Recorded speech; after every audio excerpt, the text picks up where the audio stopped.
Misteri di balik patung tua Genderuwo.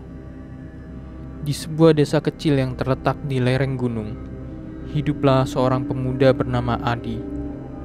Desa itu dikelilingi oleh hutan lebat yang selalu diselimuti oleh kabut tebal di malam hari.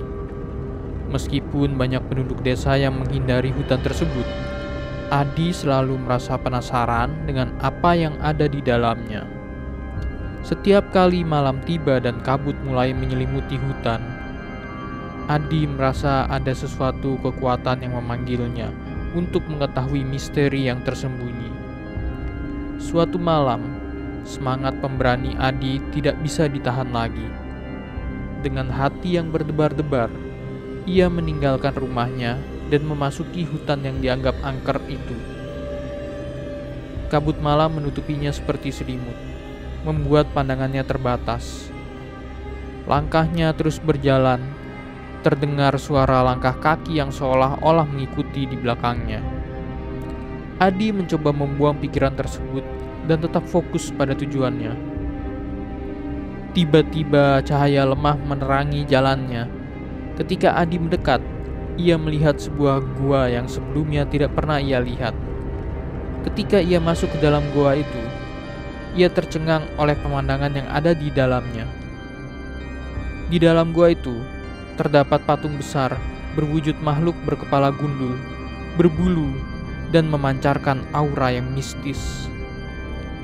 Adi merasa tertarik dan merasa seakan-akan ada hubungan yang kuat antara dirinya dan patung itu. Ia mendekati patung tersebut dan seakan mendengar bisikan lembut dalam pikirannya. Adi mengerti bahwa patung itu adalah inkarnasi dari Genderuwo, makhluk mitos yang selama ini diceritakan oleh nenek moyangnya. Namun, patung itu tidak menyeramkan seperti yang diceritakan dalam legenda. Sejak itu, Adi terus-menerus mendatangi gua di hutan itu, merasa semakin tertarik dengan patung Genderuwo yang ada di dalamnya. Namun, yang tidak Adi sadari adalah bahwa setiap kali ia berbicara kepada patung itu, ia semakin menguatkan keberadaan roh jahat yang terkait di dalamnya. Suatu malam, saat Adi memasuki gua dengan penuh semangat, ia merasa suasana berbeda. Cahaya bulan yang seharusnya menerangi gua telah redup, meninggalkan bayangan-bayangan menakutkan di setiap sudut. Ketika Adi melangkah lebih jauh ke dalam, patung Genderuwo itu tiba-tiba bergetar dan mata merah menyala dari dalamnya.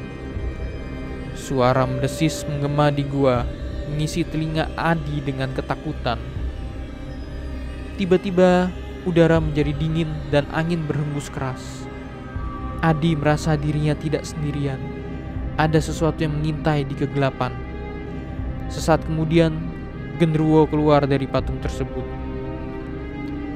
Adi mencoba mundur, tetapi kekuatannya hilang begitu saja. Genderuwo yang selama ini tertidur dalam patung itu kini bangkit untuk menyebarkan teror. Dengan suara yang menyeramkan, Genderuwo mulai berbicara kepada Adi.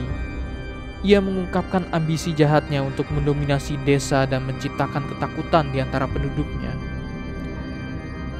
Genderuwo telah mencari jalan untuk bebas dan kini menemukan itu melalui ikatan dengan Adi.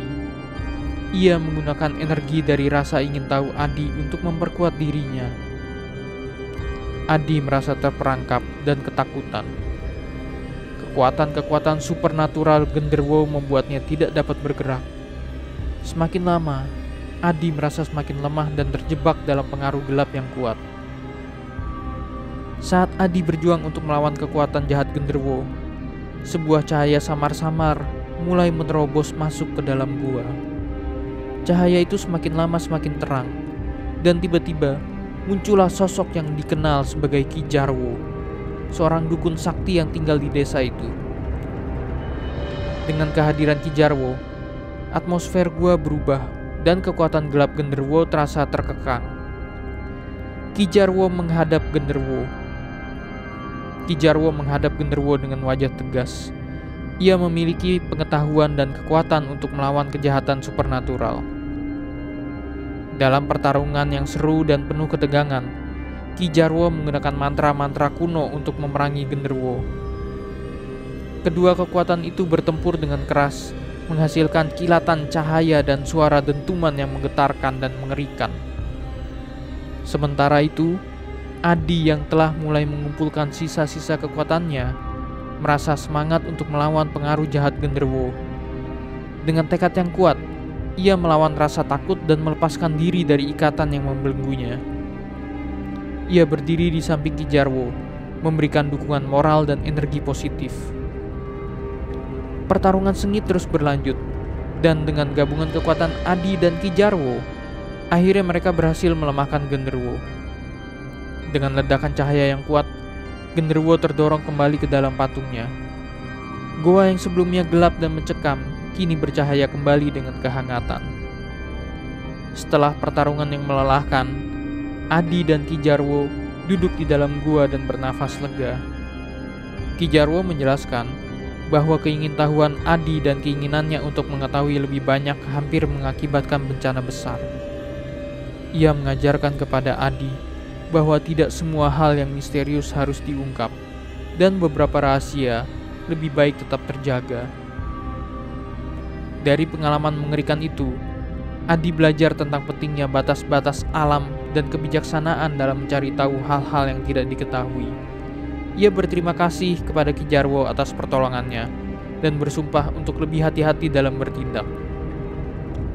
Dengan bimbingan Ki Jarwo, Adi belajar untuk mengatasi rasa ingin tahu yang berlebihan dan menghormati keberadaan kekuatan alam yang lebih besar darinya.